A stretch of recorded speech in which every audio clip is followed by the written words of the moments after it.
애미야, 이러면 안 된다. 정신 차려라. 내 목소리는 빗소리에 묻혔지만 내 서재방을 가득 채운 술, 냄새와 며느리 녀석의 뜨거운 숨결은 사라지지 않았습니다. 내 나이 69세, 사업 실패하고 얹혀 사는 무능한 아들놈 때문에 억지로 한 집에 살고 있는 며느리 박수진 42세였습니다. 그것도 아들놈이 지방으로 도망치듯 내려간 오늘 밤에요. 아버님, 저 너무 힘들어요. 너무 외로워요. 녀석이 비틀거리며 내 품에 안겼습니다. 간호사 출신이라 늘 단정했던 모습은 온데간데 없고 와인에 젖은 입술과 풀어진 셔츠 사이로 놈의 속내가 훤히 보였습니다. 나는 놈을 밀어내려 했습니다. 이건 미친 짓이다. 당장 내 서재에서 나가. 하지만 녀석의 손이 내 단단한 아랫배를 지나 내 인생의 자부심이자 죽은 아내조차 감당 못했던 그 힘의 근원을 움켜쥐었습니다. 아버님은 다르시잖아요. 전 다 알아요. 아버님은 진짜 남자시잖아요. 이성을 잃은 며느리 놈을 밀쳐내며 소리쳤습니다. 그만해라. 이건 너무 크다. 내가 감당할 수 있는 게 아니야. 내 말은 이 거대한 죄악을 경고하는 말이자 내 타고난 신체를 경고하는 말이었습니다. 하지만 녀석은 눈물범벅이 된 얼굴로 내 바지 버클을 붙잡고 애원했습니다. 아니에요. 저 견딜 수 있어요, 아버님.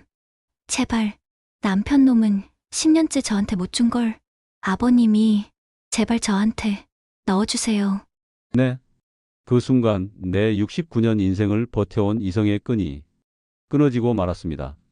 이 모든 지옥 같은 일의 시작은 정확히 한 달 전, 그 한심한 내 아들놈이 모든 걸 망쳐버린 그날로 거슬러 올라갑니다. 내 이름은 이강철, 나이 69세, 10년 전 아내와 사별하고 이 넓은 주상복합에서 혼자 살아왔습니다. 남들은 내 나이를 듣고 다 죽어가는 노인네 취급하지만 천만의 말씀입니다. 나는 지금도 매일 아침 헬스장에서 2시간씩 근력 운동을 하고 밤마다 주체할 수 없는 이 힘을 다스리기 위해 찬물로 샤워를 해야 하는 현역입니다. 죽은 내 아내도 내 이 뜨거운 기운을 감당 못해 평생을 힘들어했을 정도였으니까요. 그런 내 집에 3년 전부터 기생충처럼 얹혀 사는 놈들이 있습니다. 바로 내 하나뿐인 아들 이민우 45세와 며느리 박수진 42세입니다. 이민우 씨, 당신 대체 언제까지 이럴 거야? 아버님 뵐 면목도 없어? 시끄러워. 당신이 뭘 안다고 소리 질러. 지금 나도 죽겠으니까. 그날도 어김없이 안방에서 며느리의 악다구니와 아들놈의 짜증 섞인 고함이 들려왔습니다. 아들놈은지 애비를 조금도 닮지 않았습니다. 괜히 사업한답시고 내 돈 수억을 날려먹고는 3년째 내 집에 얹혀 살면서 무기력증에 빠져 방구석만 뒹굴고 있었죠. 방구석에 처박혀서 잠만 자면 뭐가 해결돼. 당신 남자 맞긴 해? 1년 아니 2년이 다 되도록 내 손 한번 잡은 적 없잖아. 아, 시끄럽다고. 문을 박차고 나온 며느리와 눈이 마주쳤습니다. 간호사 출신이라 그런지 늘 깍듯하고 자기 관리도 철저했지만 그 눈동자 깊숙한 곳에는 남편에게서 채우지 못하는 여자로서의 외로움이 뱀처럼 또아리를 틀고 있었습니다. 그리고 그 뱀이 가끔 나를 향해 혀를 날름거리는 것을 느끼곤 했죠. 결정적인 사건은 그날 밤에 터졌습니다. 아들놈은 이미 코를 골며 자고 있었고 며느리도 방에 들어간 뒤였습니다.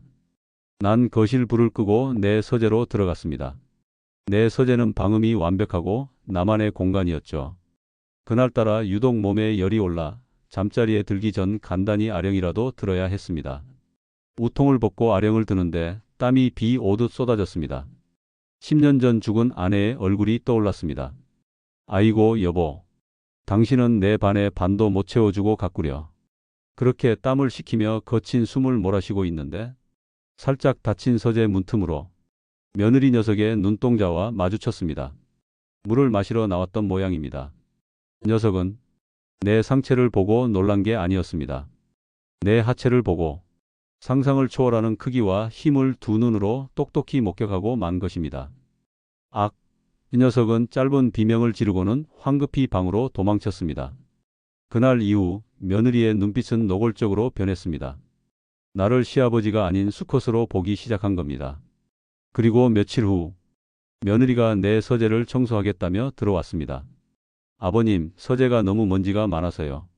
제가 좀 치워드릴게요. 굳이 마다할 이유가 없어 그러라고 했습니다. 그런데 그날 저녁 며느리의 표정이 이상했습니다. 무언가에 홀린 듯 나를 힐끔거리며 얼굴을 붉히더군요. 나중에 안 사실이지만 그날 녀석은 내 서재 책장 깊숙한 곳에서 죽은 내 아내의 낡은 일기장을 발견했던 겁니다. 거기엔 이렇게 적혀 있었죠. 그 사람은 너무 뜨겁다. 나 같은 보통 여자는 그를 감당할 수가 없다. 신혼 첫날 밤 나는 그가 무서웠다. 이건 남자의 것이 아니었다. 오늘도 그가 나를 원했지만 도망쳤다. 나는 그를 만족시킬 수 없는 여자다. 며느리 녀석은 내 힘을 눈으로 목격하고 일기장으로 확인까지 한 겁니다. 그리고 운명의 그날이 왔습니다. 아들놈이 지방에 볼 일이 있다며 며칠 집을 비우게 됐습니다. 도망치는 거였죠. 그날 밤 폭우가 쏟아졌습니다. 혼자 거실에서 와인을 마시던 며느리 녀석이 술에 취해 내 서재 문을 두드린 겁니다. 아버님, 저 수진이에요. 문 좀 열어주세요. 문을 여는 순간 와인병을 든 녀석이 내 품으로 쓰러졌습니다. 그리고 콜드 오픈에서 말했던 그 지옥 같은 대화가 오고 갔습니다. 이건 너무 크다. 내가 감당할 수 있는 게 아니야. 아니에요. 저 견딜 수 있어요, 아버님. 제발, 저한테 넣어주세요.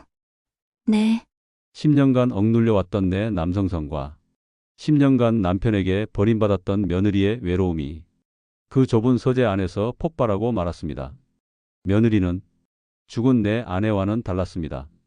녀석은 내 모든 것을 받아냈고 오히려 더 격렬하게 나를 원했습니다. 우리는 그 하룻밤의 실수로 돌이킬 수 없는 강을 건넜습니다. 그날 이후 며느리는 나를 남편처럼 대하기 시작했습니다. 내 속옷을 따로 챙기고 내 방을 매일같이 드나들었죠. 아들놈은 그저 아내가 아버지께 잘하나 보다라며 멍청하게 웃고만 있었습니다. 그러던 어느 날 2달쯤 지났을까요? 며느리가 창백한 얼굴로 나를 찾아왔습니다. 아버님. 저, 어떡하죠? 아무래도 아버님 아이를 가진 것 같아요. 머리를 망치로 얻어맞은 기분이었습니다. 이건 아니었습니다.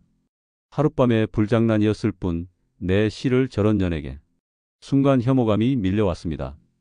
그런데 이 대화를 방 밖에 있던 아들놈이 듣고 말았습니다. 아들놈은 지난 2년간 며느리와 잠자리를 한 적이 없었으니 그게 제 아이가 아니란 건 바로 알았겠죠. 하지만 그게 내 아이라는 사실은 몰랐습니다. 뭐, 당신, 지금 바람핀 거야? 누구야? 어떤 놈씨야? 당신이 상관할 바 아니잖아. 이 무능한 놈아. 넌 남편도 아니면서. 며느리가 도끼를 품고 소리쳤습니다. 그 순간 아들놈의 눈이 뒤집혔습니다. 녀석은 부엌으로 달려가 식칼을 들고 나타났습니다. 이 더러운 것들, 감히 내 집에서, 아버지 집에서 다 죽여버릴 거야. 그놈이 누구야? 며느리가 겁에 질려 내 뒤로 숨었습니다. 아들놈이 칼을 들고 내게 달려들었습니다. 참으로 한심한 꼴이었습니다. 나는 놈이 휘두르는 칼을 가볍게 피하며 놈의 손목을 꺾어버렸습니다. 쨍그랑. 칼이 바닥에 떨어졌습니다. 정신 차려라, 이 한심한 놈아. 내가 놈의 뺨을 후려갈겼습니다. 놈이 바닥에 나뒹굴었습니다. 아버지. 아버지는 몰라요. 2년이 바람을. 그때 며느리가 울부짖으며 폭탄을 터뜨렸습니다. 그래, 이 무능한 놈아. 넌 남편도 아니야. 내가 못 주니까 내가 다른 남자한테 받은 거라고. 그 남자가 바로 아버님이라고. 아들놈의 눈이 완전히 돌아갔습니다. 아들놈은 실성한 듯 웃다가 바닥에 떨어진 칼을 다시 집으려 했습니다. 나는 놈의 손등을 구둣발로 짓밟았습니다. 내가 자식 노릇, 남편 노릇. 10년 동안 제대로 한 게 뭐가 있느냐. 내 놈이 내 돈 수억을 날려먹고 이 집에 기생하는 동안 내 아내 하나 건사 못한 게 바로 너다, 이놈아. 아들놈은 내 발밑에서 짐승처럼 울부짖었습니다. 나는 그런 놈을 경멸하며 내 뒤에 숨은 며느리를 돌아봤습니다. 그리고 너, 감히 내 씨를 가졌다고? 내 씨를 가지고 이 집을 통째로 삼키려고 거짓말을 해? 아, 아버님. 그게 사실은 녀석의 흔들리는 눈빛을 보니 알겠더군요. 그날 이후 녀석은 아들놈과도 잠자리를 가졌던 겁니다. 누구 시인지도 모르면서 혹은 아예 임신조차 아니면서 나를 협박해 이 집의 안주인이 되려 했던 겁니다. 아, 아니에요, 아버님. 사실 임신 아니에요. 그냥 아버님을 잡고 싶었어요. 그게 마지막이었습니다. 내 인내심은 바닥났습니다. 나는 그 자리에서 두 년 놈을 향해 선언했습니다. 둘 다 썩 꺼져라. 이 집에서 당장 나가. 나는 지갑에서 수표 몇 장을 꺼내 아들놈 얼굴에 던졌습니다. 이건 내 놈 원룸 보증금이다. 이걸로 내 눈앞에서 사라져. 다시는 아비라 부르지 마라. 그리고 너. 나는 며느리를 향해 손가락질했습니다. 넌 단 한 푼도 못 줘. 내년에 그 역겨운 거짓말과 욕망이 내가 받을 몫이다. 썩 꺼져. 두 년 놈은 그렇게 내 집에서 맨몸으로 쫓겨났습니다. 두 기생충을 쫓아내고 한 달이 지났습니다. 집이 비로소 조용해졌습니다. 그날 아침 우리 건물 청소를 10년째 맡아 온 50대 후반의 영숙 씨가 조용히 내게 커피를 타주더군요. 그녀 역시 5년 전 남편과 사별하고 혼자 아들을 키워낸 생활력 강한 여자였습니다. 회장님, 그동안 고생 많으셨어요. 제가 다 봤습니다. 그녀의 눈에는 며느리 같은 더러운 욕망이 아니라 따뜻한 연민과 존경이 담겨 있었습니다. 나는 10년 만에 처음으로 편안한 미소를 지었습니다. 영숙 씨, 오늘 저녁에 시간 좀 있어? 이 근처에 기가 막힌 장어구이 집이 있는데 나랑 한잔합시다. 영숙 씨의 얼굴이 수줍게 붉어졌습니다. 내 나이 69세. 더러운 것들을 모두 쓸어버리고 나니 드디어 내 뜨거운 인생의 진짜 이막이 시작된 것입니다.